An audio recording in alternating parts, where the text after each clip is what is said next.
Hello and welcome to your in-depth weekly horoscope for week commencing the 11th of July. This is for the Sun or the Ascendant. I'm going to give you a broad overview of what to expect, but please stay with me. I will then dive deep to give you in detail each of the 12 zodiac signs from Aries through to Pisces. Now this week has a supermoon in the sign of Capricorn, also known as a buck moon.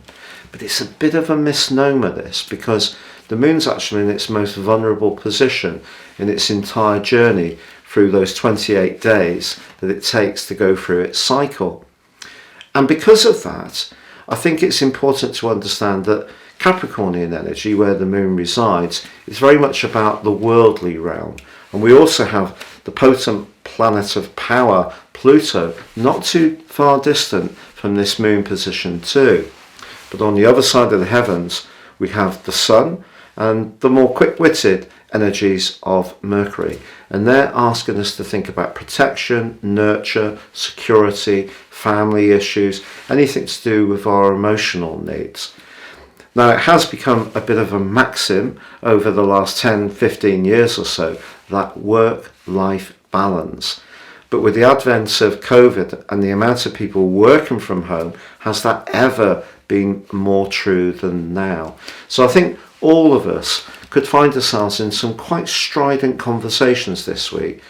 There may be that practical, physical realm that we have to service, the demands of work and earning the money, dealing with the realities of life as it is, but how do we balance this with our more emotional needs?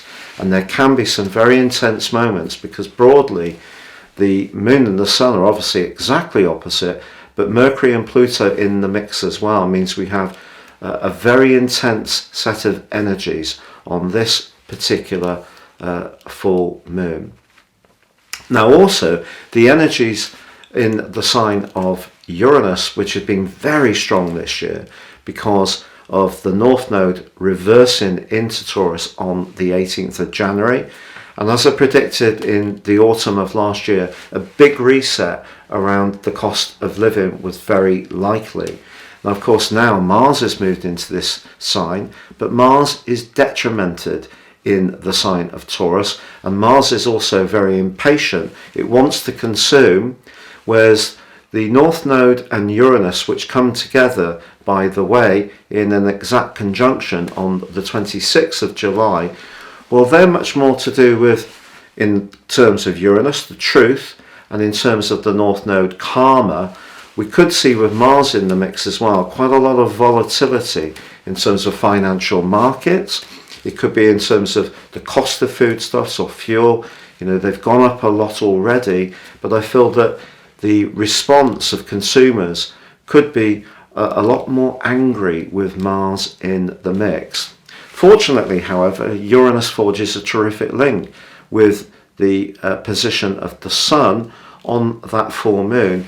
And if we're prepared to, look at things afresh, even things that are a bit stuck or difficult, and be more innovative and flexible in our approach, we can still make progress.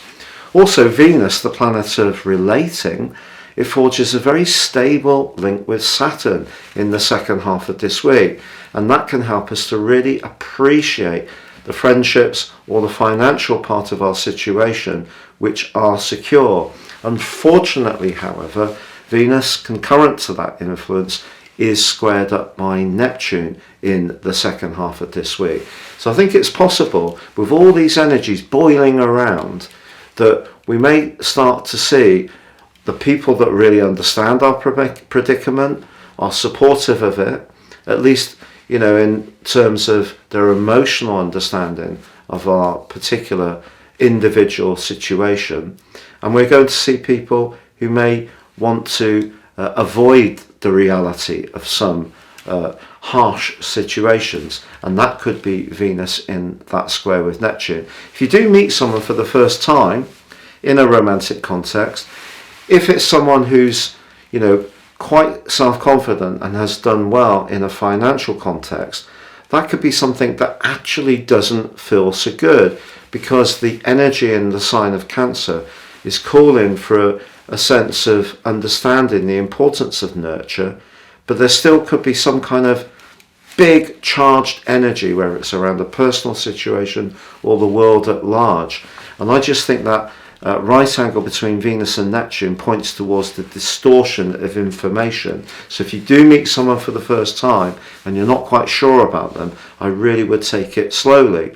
But Venus and Neptune, when they are in a relationship together, can also help us to trip the light fantastic.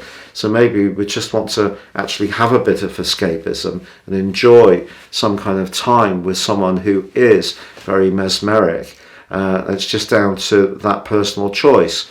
But for more stable relationships, I think Venus's angle with Saturn is one that we can all really celebrate.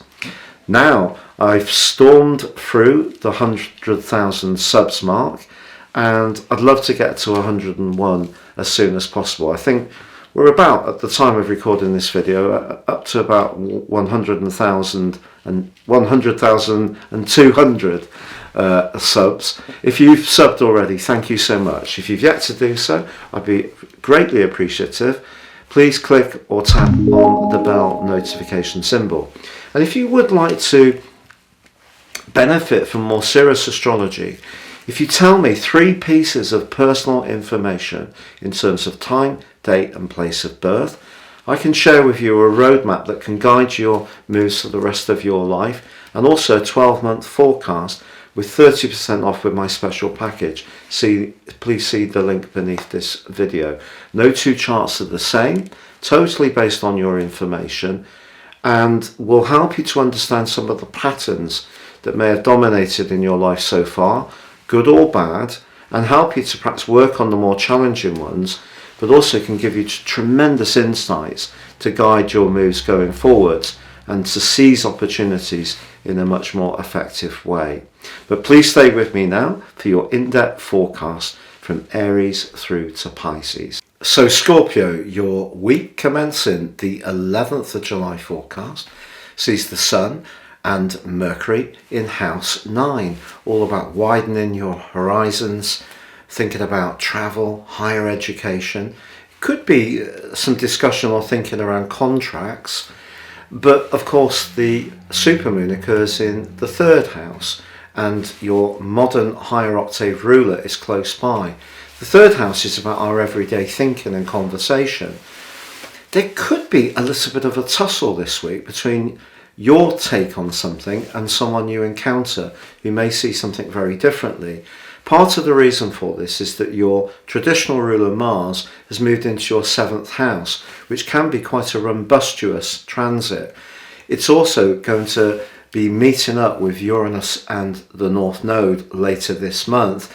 They come together in an exact conjunction on the 26th of July, and Mars and Uranus on the 1st of August. So that can be a critical point for a key relationship. So I think if you're having a lot of discussions, you see something differently, maybe you want to maintain the status quo, or someone else wants to, and you want to change things up, it could all get a bit intense. However, having said that, with Venus forging a splendid link to Saturn, anything to do with property matters is favoured by that aspect. There could also be some kind of payout or inheritance linked to a family situation, but the fact that Neptune is squaring up with Venus could see you attracted to someone who seems very mesmeric and very attractive and very alluring, and in fact your desire, if you're single, to connect with someone could be sparked if someone's very witty, perhaps has a degree of intensity about them, but all of that can really draw you to them. But you need to be sure that if you do get up close and personal with someone, it's really in your and their best interest, because of course Neptune can distort our reality to some degree.